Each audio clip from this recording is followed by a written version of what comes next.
like, some people like me. Some people like me don't even like standing up in front of a room, but here I am. So we want to give you everything you need to do the next thing that's going to bring our country back into the realm of sanity. So I thank you today.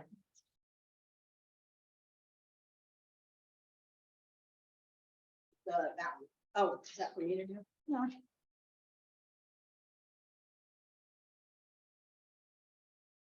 We're working on it. So You can see all the Steve stuff. Bannon in May 2021 said the path to save the nation, and we all might define saving the nation a little differently, goes right through the school boards. And that was really that when he said that, it had already begun. Today I want to, you've seen, Sorry. you're okay, that's fine. Technical. It's good, I get to breathe for a second. All right, we can go to the next slide.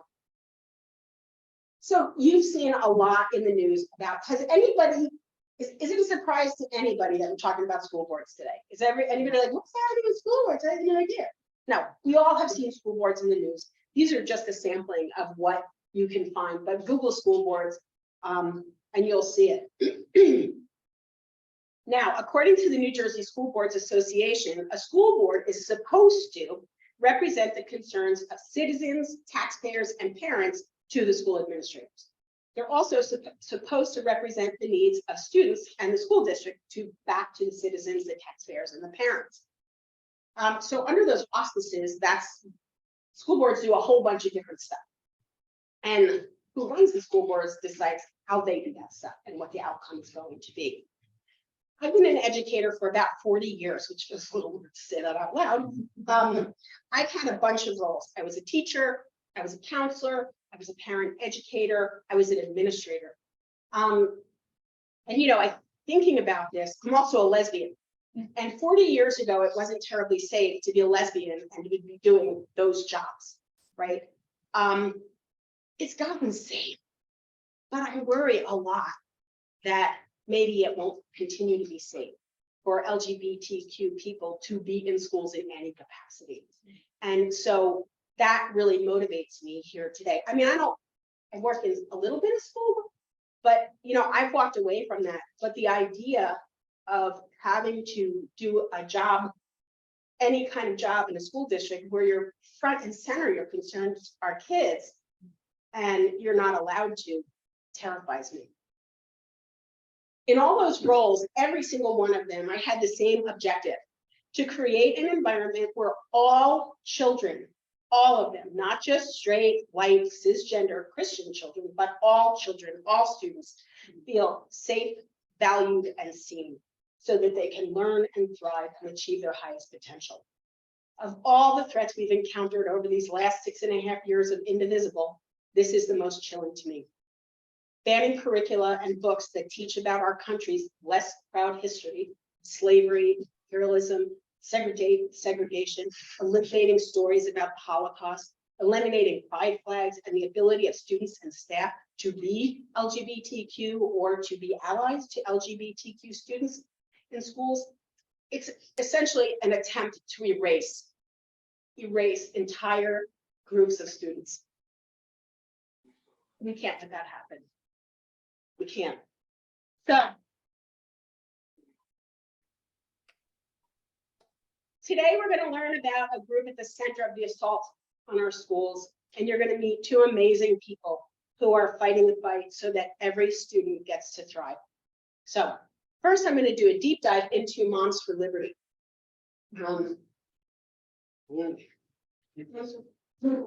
Pace yourself.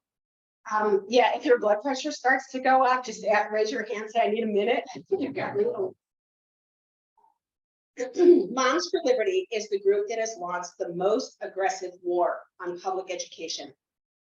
What I'm going to share is a very condensed history of the short history of Moms for Liberty, just to get us started. Angela Jacobs is back there. She's the one that really called all this information and put it into a place where it could be understandable. And so I'm going to ask Angela to be ready to be like, hey, Cindy, let me just add this. Are you good with that? Okay, thank you. Much of the information came from the Bucks County Beacon, Media Matters, the Moms for Liberty website, and other sources. So Moms for Liberty was inaugurated as a 501c4 nonprofit on January 1st, 2021. It was started in response to mask mandates in Florida and the belief that mandates were a challenge to parental authority. You can't make my kid wear a mask if I don't want them to wear a mask. Nice. The mindset then quickly broadened to include other issues that reflect views that look a lot like Christian nationalism. Since the majority of public schools are resisting the Moms for Liberty and that whole agenda, their movement feels that public education is broken, and their effort has become one to force feed the Christian nationalist agenda to children in our schools by rebuilding school districts and what schools do. So Moms for Liberty starts January 2021, and within weeks, representatives of the organization became favorites on ultra-right media outlets. They were featured on Rush Limbaugh in 2021, and they've been on Fox News over 16 times. They've been interviewed by Tucker Carlson, Glenn Beck, and they were featured on Steve Bannon's War Room 14 times. It seems like a lot. You know, it's funny, when we started, we couldn't even get like the online New Hope newspaper to cut to our meetings. But within a couple of weeks, boy, they get a lot of quick attention. I wonder how that happened. The three founders of Moms for Liberty were all school board members when they went into this effort.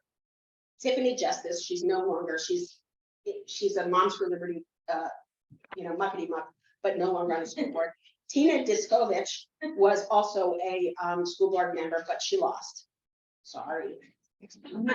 And Bridget Ziegler was reelected to school board last year, but is no longer for Moms for Liberty. And this research has taught me a little bit about maybe why. Talk to me after if you know. Bridget Ziegler. So that's her. She's over here. Thank you. Her husband is Christian Ziegler, who is the current chair of the Florida GOP. He was a political consultant for Trump, and he maintains multiple ties to Trump World Funding. So if you're wondering how they got to be on Fox News and Steve Bannon and they get all this money, look no further. Other supporters, and you can find their pictures over there. Up at the top is Caroline Wetherington. She founded Women for Trump, and she's the co-founder of Defend Florida. That was an organization built specifically to promote the big lie. Nicole Neely is the president and founder of Parents Defending Education. She is the president of Speech First, a national campus free speech organization. She has worked for groups that were funded by the Koch brothers. And she's been affiliated with Independent Women's Forum and everybody's favorite enemy, the Cato Institute. Last here is Julie Fancelli, who is the daughter of Publix grocery chain founder. Do you know, does everybody know Publix in Florida? Yeah.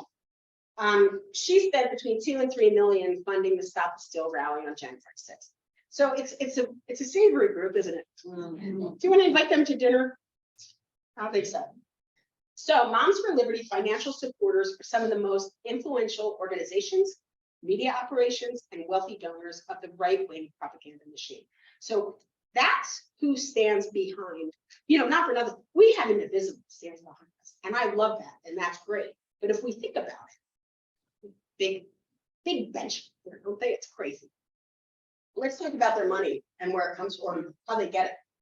So this is just a quick note, and everything that we have today, these slides, a more dense version of them, will be on our website, indivisiblelnh.com. So or it's there now. So you can go and get all this information as well as links to different organizations by going to the website and clicking on the. So just 6 months after its founding, in June 2021, Moms for Liberty was connected enough to have Megyn Kelly host a fundraiser on its behalf. The top sponsor was $20,000, right? Now, when we think about top sponsor, that means the person that wrote the biggest check. It also means that there were people that wrote somewhat less big checks, 19,000, 15,000, 10,000, 25,000, right? The next time, 6 months later, in January 2022, they hosted another where the top sponsor was $50,000. Again, top sponsor with a bunch of other sponsors. Last July, They had another where the price tag for the top sponsor again was $50,000. And they had strategy sessions that were designed to help participants pick out a really good candidate for school board, like somebody who was really for parental rights.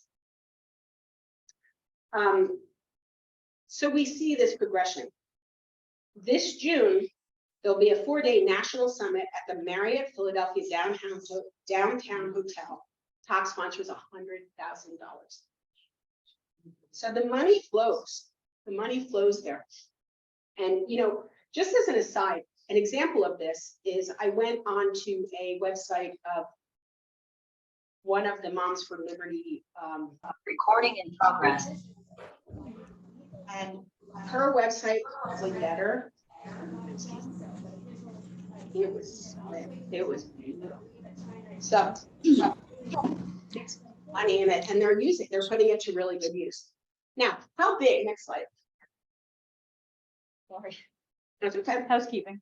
How big is Moms for Liberty? Well, at 7 months of, after they were founded, they said they had 30 chapters in 18 states. Currently, they report 250 chapters in 42 states, including Mercer County, which is just south of us, and Bucks County. They report to have 100,000 members. And according to the Bucks County Beacon, 2 of those members are sitting on the Central Bucks School District. They've endorsed more than 500 candidates in 2022, and in the Florida elections, 80% of the candidates they funded won. Could you repeat that? In Florida, 80% of the candidates that Moms for Liberty funded won.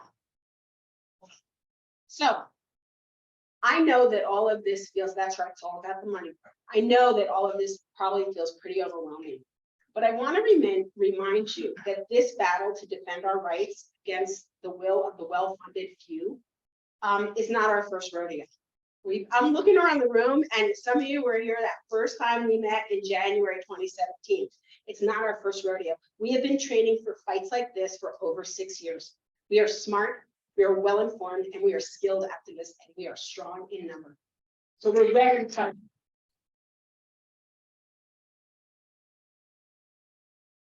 And I hate to brush off an old line from the last 6 years, but we can only win if everybody shows up. That's the only way this is going to happen. So I want to thank you so much, and I want you to thank each other for coming here today. And it matters. It matters that you're here. Now I'm going to introduce Elizabeth O'Donnell, who's going to introduce our guest speakers today. But there you're right.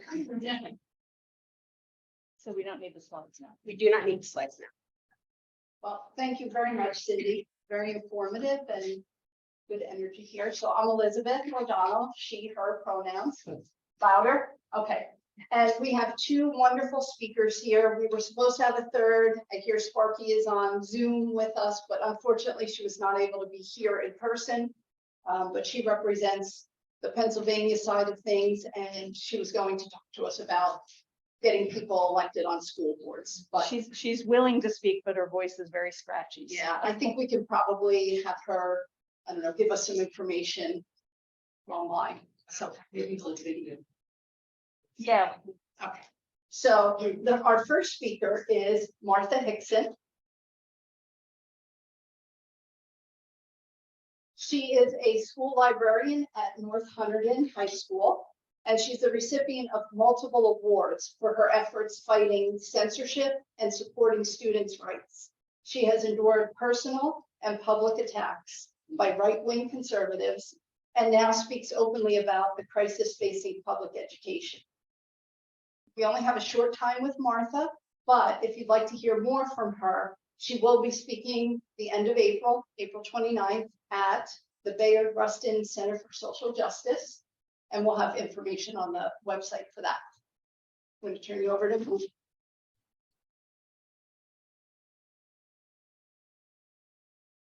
Thank you, Elizabeth, and thank you all for being here. I am clearly in a different part of Hunterdon County than where I am currently serving a life sentence. As a school librarian, I am accustomed to working in a classroom environment, so I did give you handouts, which I will distribute classroom style, and to those in the room, who I will call roomers. To my Zoomers, we're going to put in the chat for you a link to the same information that I'm handing out. And I would just like to say thank you to Cindy for setting me up so beautifully. I am the poster child for the Moms for Liberty target. I have been beaten up by Moms for Liberty for about 18 months now, and we'll learn more about that as I chat with you. So I'm here to talk to you about book banning around the country, in New Jersey, and specifically here in my chart of Hunterdon County. The information I'm handing out to you is available, again, to my Zoomers at tinyurl.com, IND-LAM, IND like indivisible, LAM like Lambertville. So to get started with the big picture, in 2021, the last full year for which data is available, the American Library Association tracked 729 challenges. A challenge is an attempt to ban a book. 729 challenges against nearly 1,600 titles in 2021. To put that into perspective, that is the highest incidence of book challenges that the ALA has recorded since formal tracking began in 2000. In October of last year, 2022, with 3 months left to compile data, the ALA had already recorded 781, surpassing the previous full year 729, against more than 1,800 titles, surpassing the previous year's 1,600 titles. 3 months left to go to report. We're expecting the final data to be released in April. They traditionally do it in April. It's library month. And clearly, it's going to blow that record-breaking year 2021 out of the water. This is not the kind of record you want to break. PEN America further has estimated that these book challenges have affected more than 5,000 schools and more than 4 million students. What books are being targeted? 82% of those books targeted in 2021 dealt with people of color or members of the LGBTQ+ community. If a book mentions sexuality or gender, our Moms for Liberty people and their ilk refer to that as obscenity and pornography. If a book mentions race, those same people say it is espousing critical race theory. If it mentions either one of those topics, our Moms for Liberty crew says that it is attempting to indoctrinate our young people to the woke agenda. What's especially troubling to someone in my kind of job is that these books have only recently gained shelf space in libraries and bookstores. So when you start attacking them now, that progress is threatened. Now, in New Jersey, we think of ourselves as the blue state where nothing like this could possibly happen. There have been attempts in the last 18 months in 11 out of our 21 counties to ban books, including the county where we currently sit. And this is where I come into the story. So at the time of our story, I had been a librarian at North Hunterdon High School for 17 years. I am now eagerly awaiting the completion of my 18th year. And North Hunterdon High School became, in September of 2021, the scene of the largest single book challenge that we have seen in New Jersey during this time. It all started on September 28th, 2021, when your girl was sitting in her office eating lunch, spread open in front of me, the New York Times book review, as I do every Monday or Tuesday, scouring it for what would my lovely students enjoy reading. Sitting there eating the lunch, book review in front of me, who darkens my doorway? Someone I never see on a typical day, my principal. And he says to me, I heard a rumor that there's going to be a complaint about at tonight's board meeting. He said, really? What book? And he said, oh, first of all, any guesses? Genderqueer.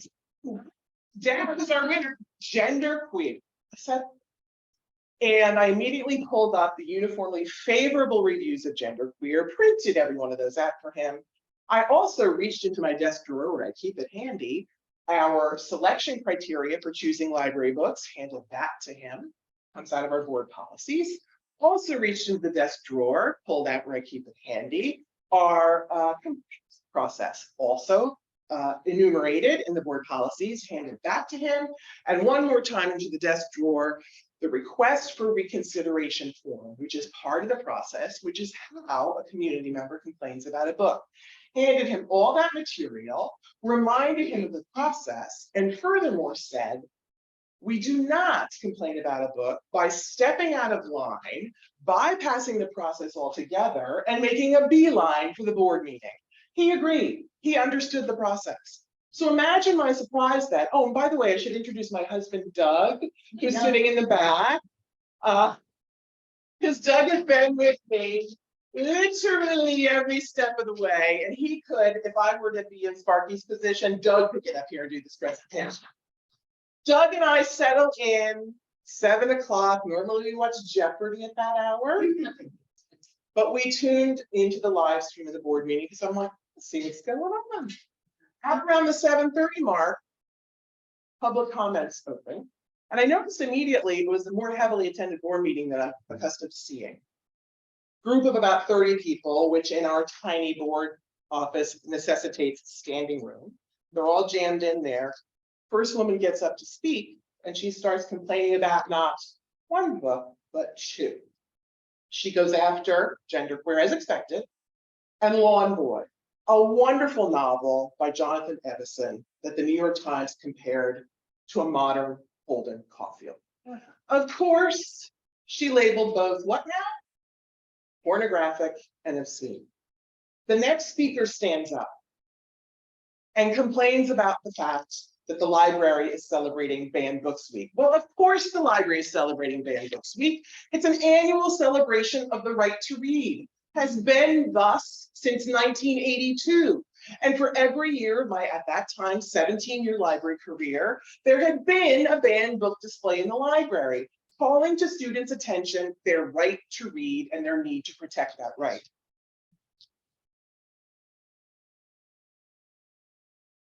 He complains about the books in the banned book display.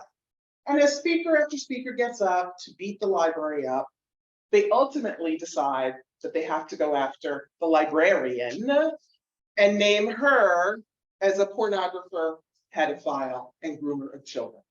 Those words were said in public about me at a board meeting, and those board members remained silent that night and for 5 months. No one had a nice word to say about Martha. In the following days, these people did actually decide to follow the rules and submitted reconsideration forms about not just 2 books, but 5. They added to the fire Fun Home, and those eagle-eyed among you in the front row will notice I'm sporting my Fun Home earrings today. This book is Gay by Juno Dawson, and All Boys Aren't Blue by New Jersey native George M. Johnson. Those forms themselves continued the defamation. I guess these people have never heard of a lawyer. They put in writing on those forms, Martha Hickson is guilty of distributing pornography to minors, is what they wrote on the forms. The parents then started sending me hate mail in which I was described as disturbed, truly sick, disgusting, and so on. And they trolled me and continue to troll me as recently as an hour and a half ago on social media. Some of my coworkers shunned me, believing what they had heard at the board meeting. My administration was actively antagonistic and accusatory, saying things to me like, how could a school like ours have books with language like that? Pearl clutch. The book banners even attempted to file criminal charges with the Hunterdon County Prosecutor's Office and the Clinton Township Police Department. This harassment of librarians and teachers is unlike anything we have seen since the McCarthy era of the 1950s, which is why PEN America has labeled this time in history the Ed Scam. Following their process, the district formed a reconsideration committee, which is tasked with actually, here's the concept, reading the books and making a decision about a recommendation about whether they should stay or go in the library. While that was going on, I began enlisting community support so that by the time of the October Board of Education meeting, a huge crowd of approximately 400 people showed up in our theater at the school, and the vast majority of them were there to support the right to read. It's only about the original, only about the original 30 or so people who were at the board meeting were there to say, burn the books. I was not at that meeting because in the ensuing weeks, due to the daily pressure of showing up to hate mail at work, accusations from my administration, I never knew what was lurking around the next corner. There came a day in late October when I had a physical, emotional, and mental breakdown. Doug was called to the school to pick me up. I was in tears. I could not breathe. My blood pressure was 165/95. Took me to the doctor's office. My doctor, my physician of 25 years, did not recognize the creature who stood like drooling snot before her, had me tell her the story, and she said, we need to remove you from the environment. So she wrote me out of work for several weeks, referred me to a therapist, put me on anti-anxiety medication. And in some ways that was kind of a gift because I couldn't go to school. So what was I going to do with all my time every day? Yes. So I directed what energy I had into continuing this fight. But that night in October, that next board meeting was a joy to behold.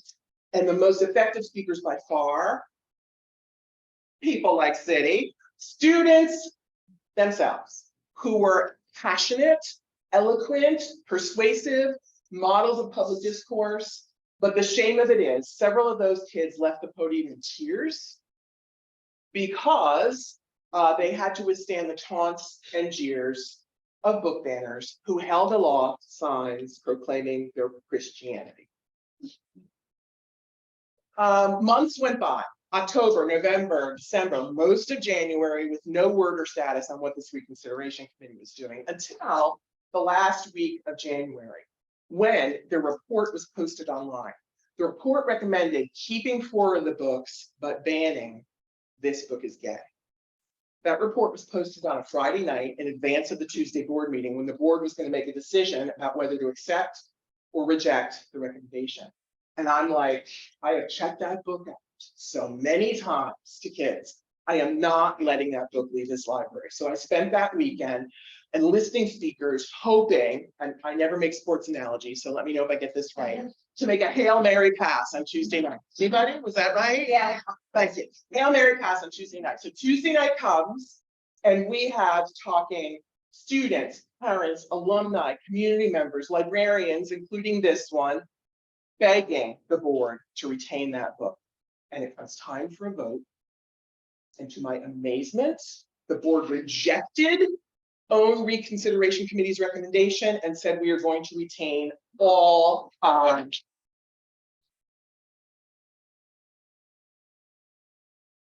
So all of those books remain in the library to this day. But I'm talking about an event that happened in January, more than a year ago now, January 2022. So what has happened in the aftermath? What has happened since then? Well, as I'm sure City's going to talk about, and she'll probably do it far better than I, our LGBTQ students are having to bear the brunt of this. They are facing more abuse, more slurs, more, accidental bumping in the hallways. One of our students even reported directly to the board that he had received death threats over his involvement and his circulation of a petition when he was trying to support the books. In terms of the library, I can tell you that teacher use of the library, specifically teacher collaboration with the librarian, is down, way down. Why would that be? Teachers do not want to share this plate with Martha. They do not want kids going home saying, oh, Ms. Hickson was teaching us to research today. They don't want that. So teachers are cutting a wide swath around Martha. Students, on the other hand, are coming in droves to the library because they continue to recognize that we are a safe and welcoming space. And the best part is many of them settle to me and say, in fact, one girl, I think this is in October this year, I've been watching you. I saw what you did. You're bad. Which in TeamSpeak, it's a compliment, and I took it as such. In June of last year, 2022, as the year ended, I had a meeting with my principal in which he informed me that I had gone way overboard in supporting the LGBTQ students. So clearly, he learned what now? Nothing from this experience. And one of the sad observations that I have come to see over the course of these many months, when this all first started, I recognized immediately this was not about books. Not about books at all. They've never read them, they never will read them, and PS, their kids won't read them either. The books were a proxy target, a weapon to go after the political and social agenda that they really have. But now, they're not even bothering really with using the books as targets. They are standing up at board meetings and just openly spewing their hate. I have sat in more board meetings over the last 18 months where I have heard homophobic, specifically anti-trans comments made in the context of their opposition to comprehensive sex education. I have heard racist dog whistles too numerous to count. You want to see a really good example? I invite you to go to the June 2022 recording of the North Hunterdon Voorhees Board of Education meeting, where you will hear a 3-minute statement that is nothing but a compilation of racist memes spoken out loud. And by the way, it mentions your organization. As I indicated, these people continue to troll me to the point that I am concerned about my safety in the building, and more often than not in the parking lot, because I tend to be the last one out of the building. I'm especially concerned in the event that we actually do see Insurrection Part 2 on Tuesday. Guess where all those MAGA kids in the building are going to head? Guess who's going to be a target that day? And I am not happy about it. The three of the book banners ran for our Board of Education in November. One of them, a Moms for Liberty supporter who showed up at a board meeting wearing her sexy Moms for Liberty shirt, is now sitting on our board. And by the way, she is the same person who delivered the 3-minute racist rant in June 2022. So that's another reason I don't feel safe at school. And most recently, you may have seen our school mentioned in the news, because the students are now taking a page from their parents' bad behavior, and they have published or created and published racist videos where they abundantly use and laugh their own use of the N-word.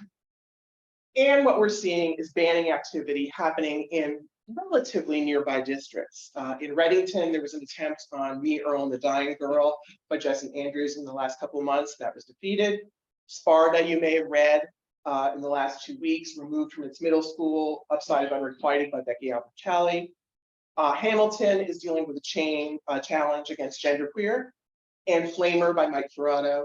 And West Morris currently has a challenge underway for Fun Home.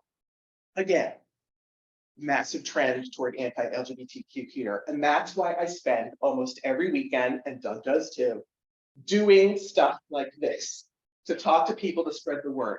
Not just here in New Jersey, but across the United States via Zoom. I've had the opportunity to speak to media outlets in England, France. Last night, I got an email from Denmark, from a teachers group there.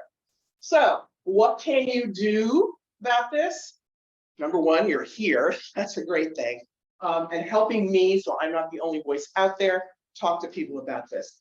First and most important thing, fight disinformation. So much of this is based on lies, intentionally spread for political gain.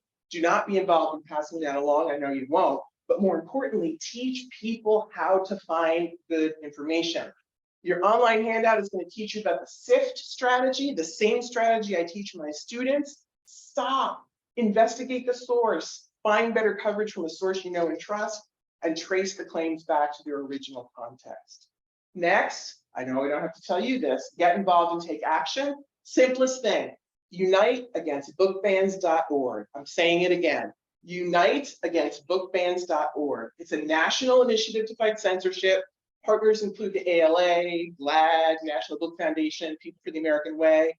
At Unite against bookbans.org, you will find an awesome toolkit filled with talking points, graphics, all kinds of ideas for activating around this. Stay informed. Your handout lists organizations that spread the word about this. My two most reliable ones that I trust every day, see what they're saying every day, are PEN America and everylibrary.org. Show up, bring a friend at board meetings so that the board understands that the loudest voice in the room does not represent the mainstream community. They need to see your faces and hear your voices. Support library programs at public library. This is affecting public libraries too. So especially the programs that are dealing with marginalized communities, go to those programs so that libraries know they need to continue offering them. Post your support for intellectual freedom on social media to give your friends, family, and neighbors the courage to do it too. Donate to organizations that support intellectual freedom, like the National Coalition Against Censorship, the ACLU, and of course, most importantly, vote for mainstream Board of Education candidates.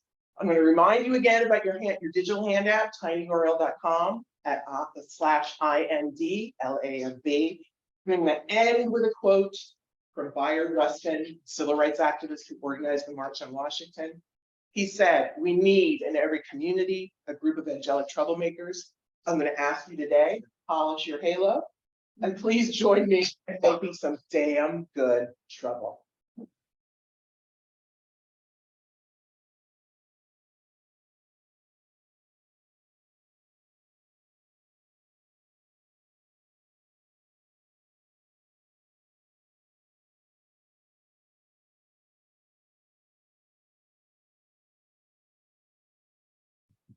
Wow.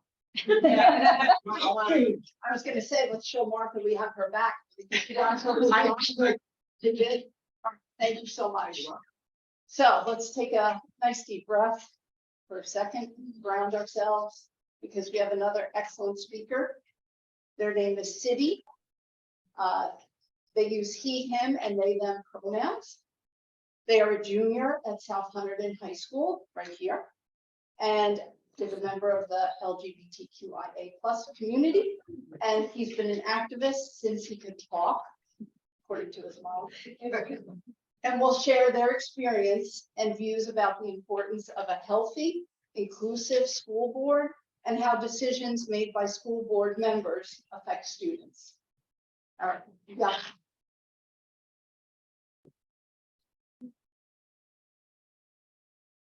Amazing to see you all here. I'm very, very excited. I will admit I'm not like a, administrator. Like I'm not an adult. I don't go out and I do this. I don't do this every weekend. It's not normal for me, but it is something that I'm very, very, very passionate about. And you can kind of understand why when, it's my school that's seeing a huge spike in homophobia and racism. And I've had things said to me and my friends, and we are in a crisis. But I'm actually going to take us quite a few years back. And I'm going to tell a story of a 12-year-old who decided that the idea of police in the school was not a good idea.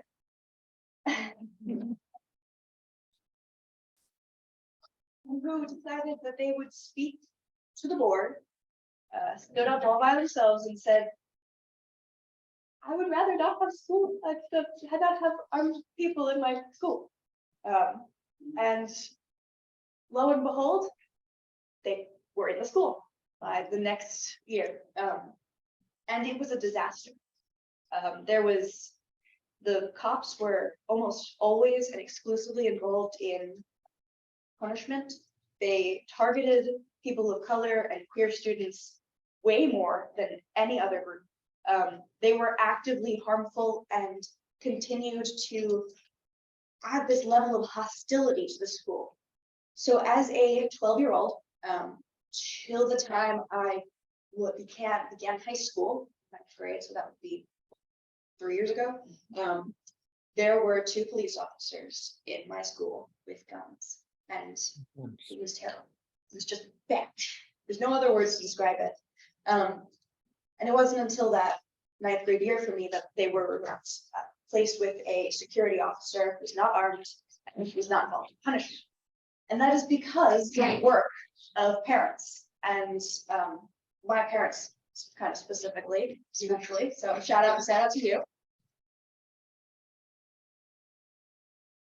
and the continued work of people who just wanted them gone. So I tell this story, even though it is no longer relevant, because there aren't problems solved.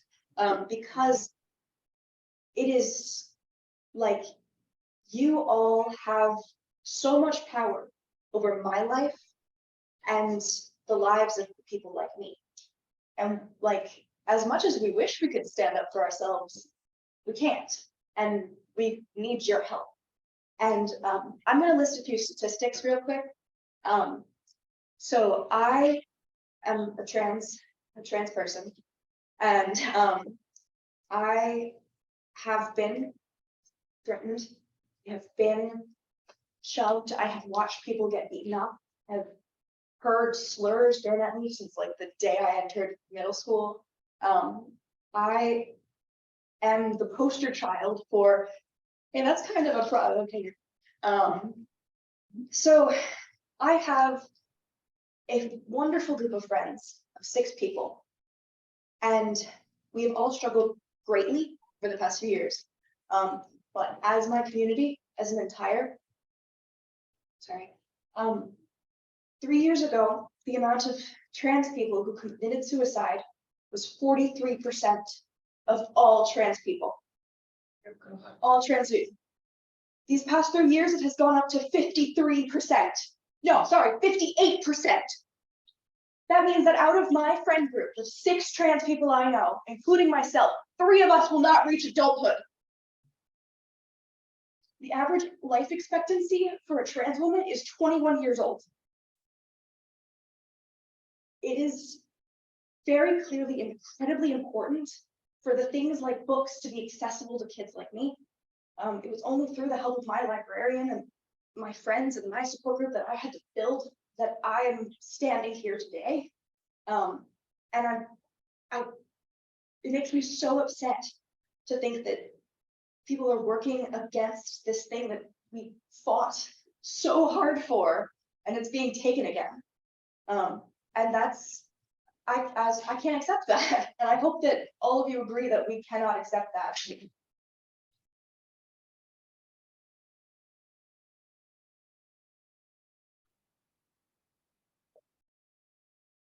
So in the end, even a tiny little change, like somebody saying something at a school board or explaining why might want to be not hopeful, can make a really, really, really big difference. It's easy to get lost in the amount of horribleness there is. It's very to get discouraged because there are people working against us, but they are the minority. And like I said, every single tiny thing, even the stuff that feels so insignificant, can save people's lives. So imagine what could be done if we came together and voted for people that were supportive of trans students, in support of queer and Black students, people of color, and just the people who have been targeted, especially these past 3 years. So I'm placing my life and the life of my friends in your hands. And I have faith that you will not let us down. Thank you.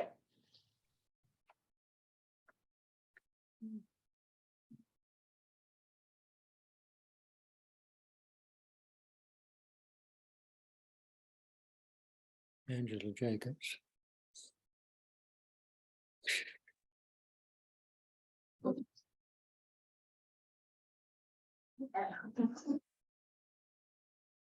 I'm having some feelings here. All right. Does anybody have questions? Or raise your hand. If you do, raise your hand. Get an index card. You can write them down. Do we have any questions on the Zoom chat? Not at the moment. Can I ask a question from here? Yeah, you can. Do I have to write it down? You don't have to. So City, I have in my community a group of people who are openly anti-trans, and they have 2 consistent arguments, and I would like to know what you say to each of these. Argument number 1 is there are only 2 genders. And argument number two is if you think there's more than two genders, it's a mental illness. And they claim that the mental illness is why there are higher suicide rates among trans people. What would your excellent rebuttal be to those Do you want to come up? ridiculous arguments? So the first one, genders, I always find these kind of questions funny. Genders. Genders, but those genders are social constructs. And if you're talking about gender as like man, biological, female, like biological sex is a gigantic spectrum. In high school, we're taught, X1 zones and XX, whatever. That is not accurate. There are so many different combinations of chromosomes. There are so many different combinations. My intersex siblings are very commonly erased. There is common, like, cosmetic surgeries on small infants to make them fit into this dichotomy that we created. And so if you want to live your life thinking there are two genders, why can't you people who don't subscribe to your idea? Like, it doesn't make any sense. And the second one, yes, it is a mental illness. I am mentally ill. I'm pretty open about it. I have medication, and a lot of my trans friends are mentally ill. However, the treatment is surgeries and access to hormones and access to therapy and acceptance and being allowed to express your gender as you want it. So yeah, it's a mental illness, but it's one that we know how to cure. So, I mean, the surgeries is always a very controversial topic, but they have a 99% success rate. If you were going to get a heart transplant and there was a 99% success rate, why would you not get a heart transplant? So we have an incredible community of doctors and therapists that do help so much. So I really find it funny when people ask those questions, because it's like the answers aren't that complicated. 1% of people who are identify as trans detransition, and most of them retransition afterwards. So yeah, that's a very good question. Thank you. Good evening.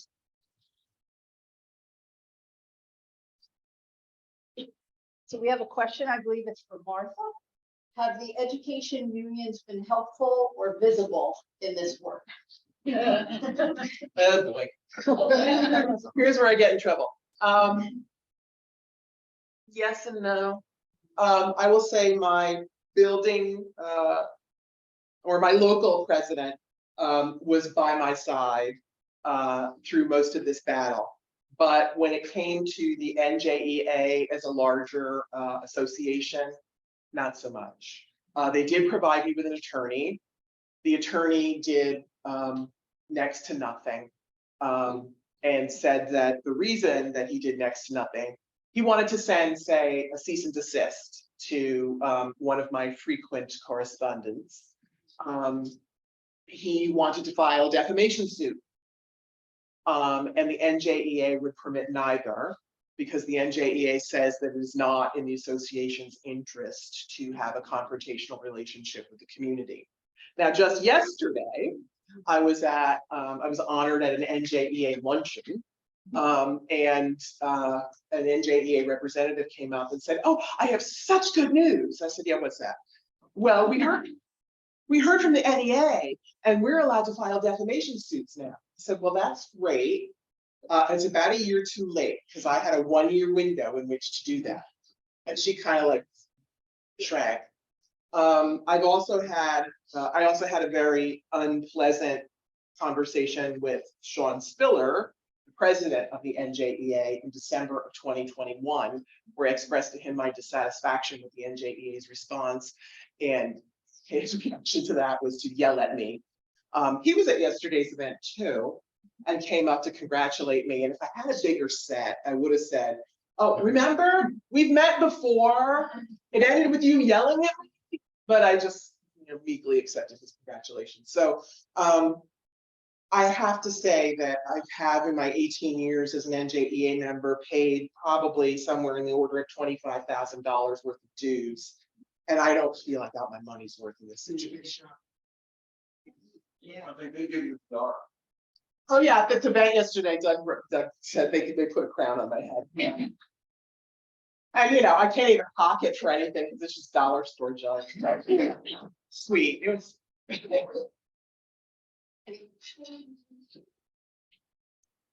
What is your parents around when you know, as, So one of my parents is here. And it took a little time, took a little bit of discussion. Obviously they were worried I was jumping headfirst into things and but after a while, my parents, I'm very, very lucky. They're very supportive of me. I grew up with the idea that people could be different, that there were people of different colors and shapes and sizes, and that gender was more like guidelines. And it was because of that that I was allowed, as a kid, this idea that, wait, there can be other things. And when I started to explore that, they were very supportive, and I'm very grateful for them. So, yeah. Hey, Mom. Yeah. City, did a book make you trans? No. Just checking, because that's what I hear all the time. I think if anything, it made it like less miserable, but I'm not sure it made me trans. Good to know. I think it's mental illness. That's fine. all right, guys, we go, just, no, go ahead, but don't talk. Oh, you have it on the card? You can just ask the question. Go ahead. I don't know the demographics of where you are. I'm in Bucks County. But in your school district, you're saying about how there are targeted trans and also racial Black people. But I don't know, do you have any kind of ally, or do you work with other groups that are also being targeted as a united?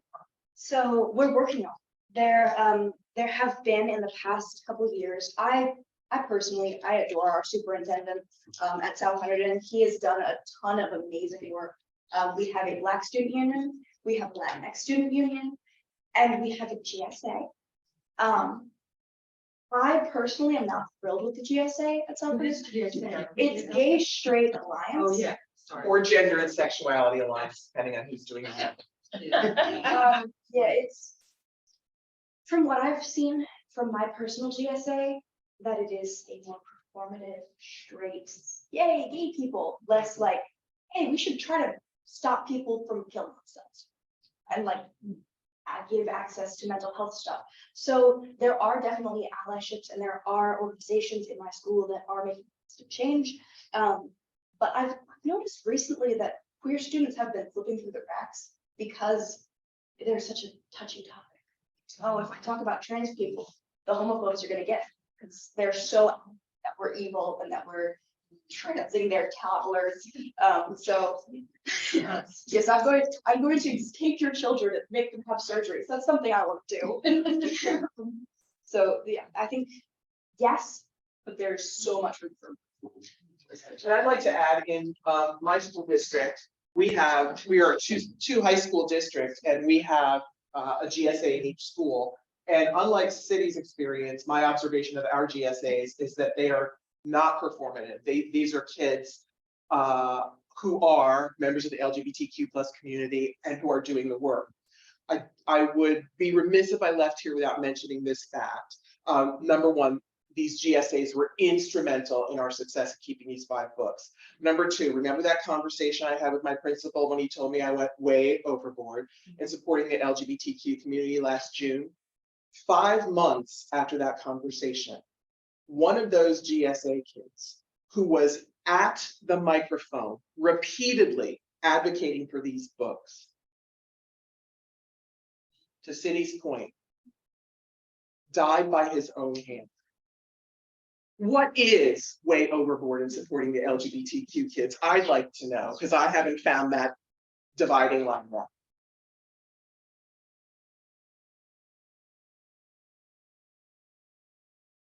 My GSA is run by a teacher. It is not student led. So, yeah, the teacher is straight. She is a drama professor. So she feels that she has the authority to speak for us. She doesn't. Working on creating a queer student. Yes. So we do have a question online here, and it is, at library board and school board meetings where book bans are demanded, does anyone ask the demander whether they have read the book and to identify by page the material that is allegedly offensive? The quick answer, no. In a school board meeting, the practice is that the board will not respond to public comments. They will sit there mute. I object to that because there are times when you have to say something. When someone stands there for 3 minutes and utters nothing but racist syllables, somebody needs to say something. But in this routine matter of challenging books, no, it is not the practice. And I mean, this is getting deeper into the weeds if you want to know, but in the aftermath of all of this, I did a ton of research about book challenges all around the country. And one of the things that I found to be common among all of them was that schools and libraries tend to use their materials reconsideration form is a template provided by the American Library Association that consists of roughly 6 questions, 3 of which are like, what's your name, address, and what's the title of the book? It is far too easy. The bar is far too low for people to get in and make objections. I've done a lot of work on what's going on down in Florida, which is hellacious, but I actually get a chance to look at these forms that are filled out. There's a book in Manatee County, Florida, that is currently under review and probably will remain so for years, called When Wilma Played Basketball. It is about Wilma Rudolph playing basketball as a child, the great Olympic sprinter. The materials reconsideration form, once you get past the complainant's name and the book title, contains 9 words. The complainant wrote 9 words to get that book out of the library. And what's the complainant's issue with the Wilma Rudolph book? They believe that it teaches kids like white guilt, white shame, because it mentions the segregation that Wilma Rudolph experienced as a child. So what have I done? I have proposed a much more rigorous reconsideration form that would ask for those very things. And first of all, if you haven't read the book, go away. If you have read the book, demonstrate that you have through your detailed citing of passages. Furthermore, you are asked to cite reviews from professional journals. What do professional review sources say about this book? And can you point us to a professional review source that backs up your opinion? Versus the ALA's 6, roughly 6 to 9, depending on which version they're using, question form. The one that I proposed originally had 36 questions. My district said, oh, that's too long. Can you shorten it? It now has 24. But the last 2 questions are, why do you believe that you should be allowed to make decisions about the books that other people's children read? Open-ended question, write your paragraph here. Last question is, do you authorize other community members to restrict the reading choices of your children? Yes or no? And my suggestion is, for this form to be accepted, all 24 questions must be completed in full. If they're not completed, form goes back to the complainant. Do your homework or go away. I'm not surprised you learned that my district has yet to adopt this form, despite the fact that other districts around the country are now using it. They're getting free expert level consultation at North Hunterdon High School, and they won't take it. I'll ask a follow-up. Who approves that in New Jersey for jobs? Who approved what? So does it come from the boards of ed? Does it come from the state? What's the it? As far as form, the form? That's district by district. The form is part of a regulation, which districts can change at the drop of a hat They don't need to go through any kind of public comment. It doesn't have to be, they can, if they decide, yes, this is a good idea, this is the way that we want to implement our policy. Policy is what we're going to do. Regulation is how we're going to do it. Boards of education can adopt that overnight. Thank you. You're welcome. Becca, did you have a question? Yeah, you had mentioned that obviously it's not about the books, it's about like what the book is standing for. I think that sometimes people are having, in both activist circles on our side, but also on the other side, are having trouble realizing that that's like making that connection. Is there any education being done to show that it's not about the book, but it's about like what those books represent and supporting those communities? So Becca's question is there any education being done to make it clear that all this book banning activity is not about the books, but it's about the bigger social and political agenda? In terms of the organizations that you would expect, one of the things I've come to learn through all this is that organizations do not exist to benefit their members. They exist to make sure that the organization continues to exist. So I'm also very disappointed. Here I get myself in trouble with the American Library Association. That's who you'd expect to be doing that education, but they're not. Where is that education getting done? There's Penn America. Jonathan Friedman at Penn America is my personal hero. We've met via Zoom. In addition to meeting Hillary Clinton in person one day, I need to meet Jonathan Friedman one day, and I will be a bucket of tears to either one. Penn America is doing excellent advocacy and education on this issue. The other individual who is doing excellent advocacy and education to connect these dots is a woman named Kelly Jensen. She's in Chicago. She does a weekly censorship roundup for a publication called Book Riot. It's in your digital handout. You need to read Kelly Jensen's weekly censorship roundup for Book Riot. She connects the dots. But in terms of an organization that's doing it large scale, probably the best bet is say every library is doing that work too. Every library in Penn America are doing the best job on that. Well, So we have one more question, and we're gonna have to end the questions session. They had a question before. What was your question? As a trans kid, what are you doing to stop what's going on to like trans kids now? Like that they have to, and how can we help? Yes, quickly.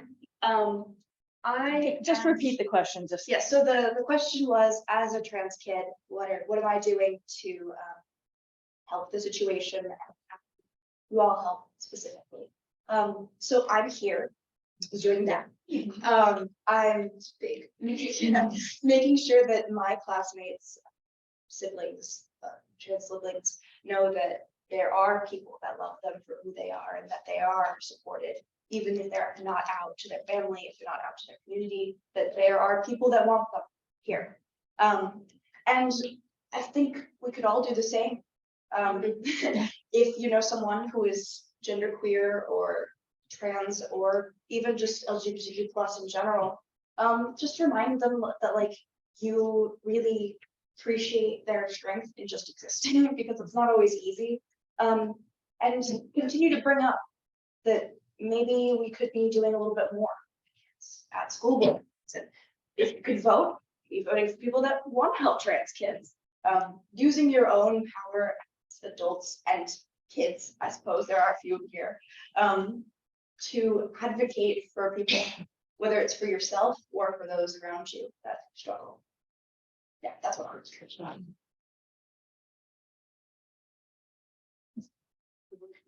So one last question, I think it's a pretty short answer. Let's see, are you allowed to ask whether the proposed banner of the books lives in the district and has children in the district schools? That should be a question that is on the reconsideration form. So yes, you're allowed to ask. The issue is not whether you're allowed to ask, is what is the policy that goes along with it? The policy should say that the complainant has to have a stake, that the complainant should be a resident, that the complainant, and the district gets to decide that, but yes, you can ask that. But then you need to do something with that information. Yeah, go ahead. Yeah. We got two other quick ones under the wire. Why aren't teachers and librarians in Florida fighting back? Because they are afraid for their livelihoods. There are 3 hideous laws in Florida. You know, don't say gay. The anti-woke And then there's one called the transparency bill that allows anyone in Florida to complain about any book that they consider inappropriate. Violations of any of those three laws by a school professional is considered a felony.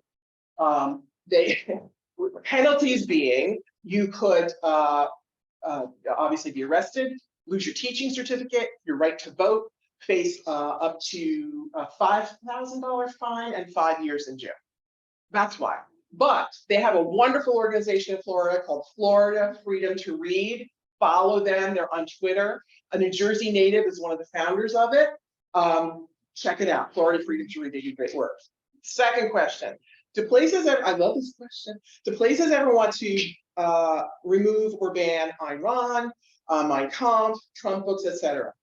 Let's dial back to September 28, 2021, even before your girl was eating lunch with the New York Times Book Review. When I opened the library that day at 7:30 in the morning, first kid through the door says to me, "Do you have Mein Kampf?" I'm like, "Do." I show him how to look it up in the catalog because I never let a kid go without a little bit of instruction. Skill building. Show him how to look it up in the catalog, take him to the shelf, hand him Mein Kampf. Teenage boys, you know, they go through the phase, hand him Mein Kampf.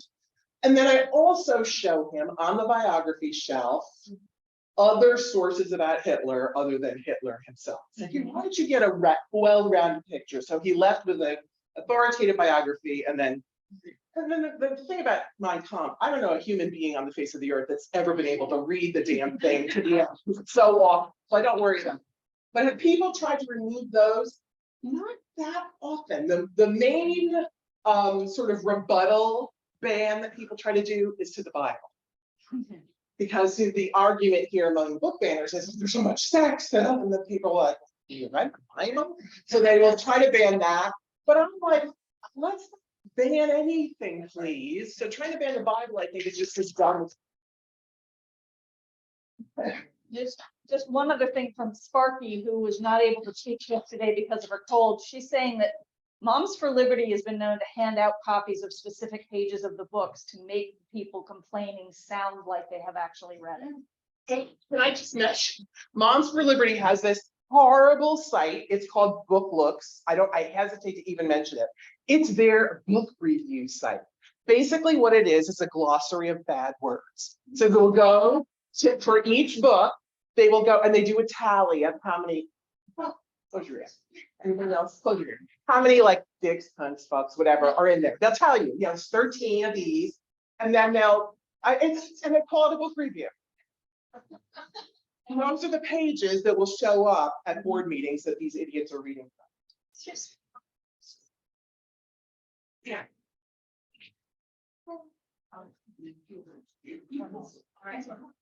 Yeah.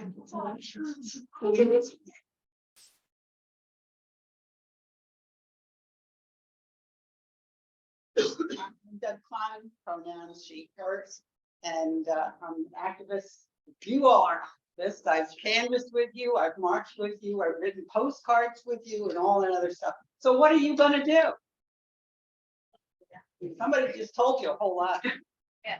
The first thing I want you to do, as soon as you can, take out your phone, go to www.change.org, and search for Moms for Liberty.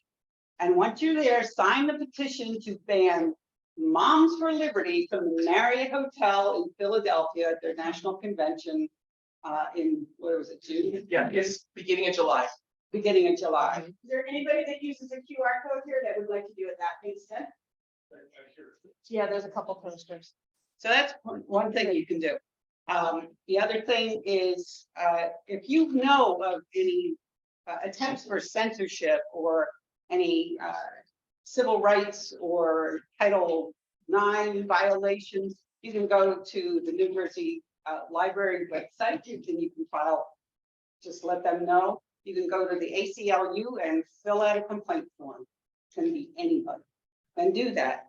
And Martha gave us a whole bunch of stuff that you can do, and I'm going to repeat some of that. Show up. That's what we do, right? We show up, and we borrow. We said before, borrow courage from each other. And I want to point out Amy Menez in the background here. Amy organization called HC Rise. And she's keeping an eye on these school boards around here because not only North Huntington, but Del Val, what was the other one? Hunterdon Central. They've all had big incidents there. Same thing, Moms for Liberty showing up. They're fielding candidates, they're getting candidates elected. And what her organization is doing is keeping an eye on looking for candidates, what seats are open, vetting candidates as well. So if you want to help her out, go back there and see her, and she'll take your name down. We're a community. There was a lady I really regret didn't get elected.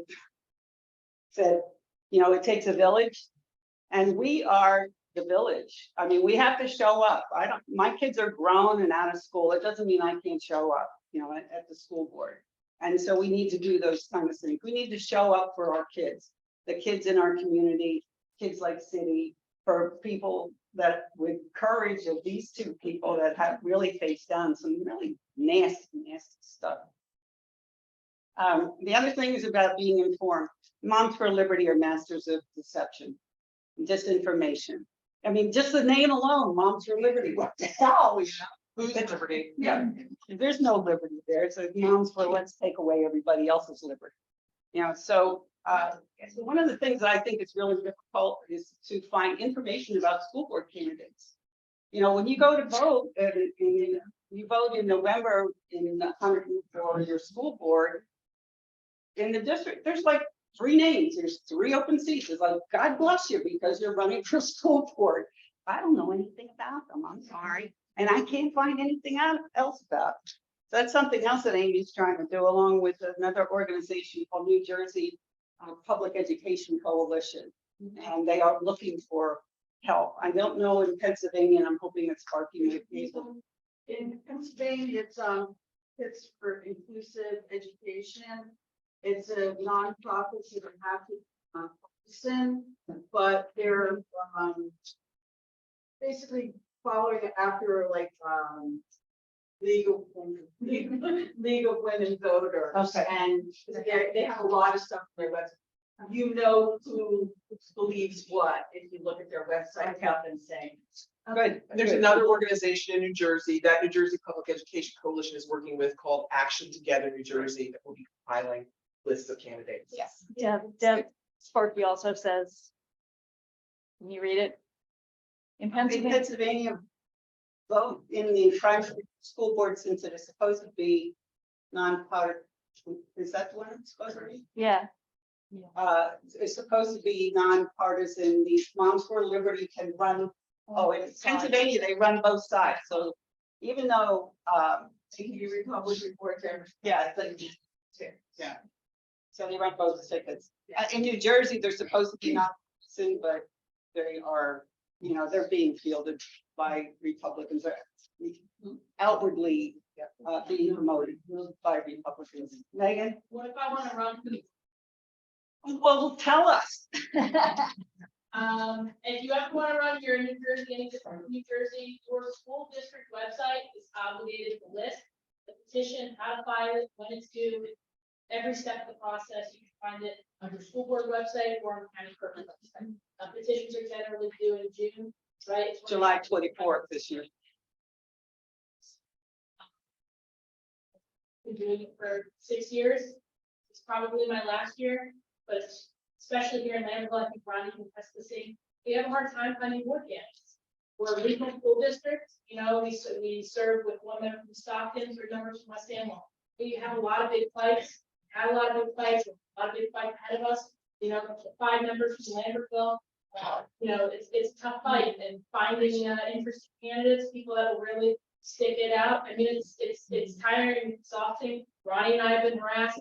I've been doxxed, all because we stand up for what's right. So definitely, I know we talk a lot about, supporting, teachers, librarians, but it's also important to support your board of ed members who are really, fighting a good fight, but also be one of those board members, fight a good fight. It's really hard. The burnout's really high. We've gone through so many candidates, so many individuals who, put in their time, but we're always looking for more people. And there are tons of resources and webinars online right now for prospective Board of Education candidates. If you go to Amy's Hunterdon County Rise Facebook page, a lot of those are listed there, or linking over to New Jersey Public Education Coalition. They list them there as well. I wanted to say for anybody who's interested, Connell Anowski is now working on this issue. Yeah, so if anybody. And I reached out to them. So a lot of this is on our website plus, and thank you so much because I've got a whole bunch more resources to add. There's also a template letter to the editor. Feel free to use it. It's in our blog section. Feel free to use it, customize it, send it to the media, send it to your school board, whoever you can. But share the information. We're going to keep giving you information. We're going to give you as much as you can, and then we're all going to show up, right? Yeah. Just to mention, if you know Action Together New Jersey, Yes. on March 29th is holding a seminar about school boards and running, how to do it. So if you go to Action Together New Jersey, ATNJ, the information. Great. Thank you so much. Give it back. Thanks, Deb. Wow. Oh, yeah, let's clap for Deb. Yeah. Just to add on, Barb, we have been in touch with Tom and Darcy. So as they have information to share, we will share it with you, with Tom Malinowski, that is. We will share it with you. So I'm blown away by the vote. I mean, I just don't even have words for it. It's really.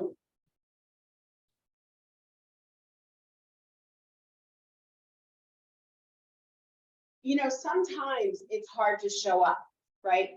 A lot of us have been doing this, so I'm tired. I'm so tired. Oh, we have a meeting. I got on 90 minutes on Zoom. This isn't like an academic thing. This is existential. Kids are dying. People are living in fear. And so that you gave up 90 minutes today. And I hope that 90 minutes is going to lead to more chunks of time, because this is huge. There's nothing more important right now for our future than making sure kids are safe and smart and knowledgeable and not afraid.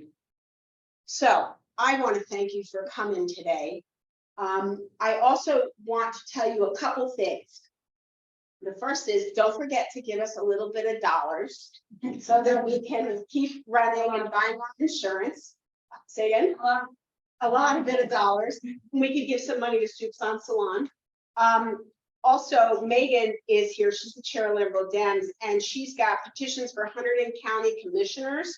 So if you're a Hunterdon County person, please stop by and sign those. I want to thank the team that organized this meeting today. I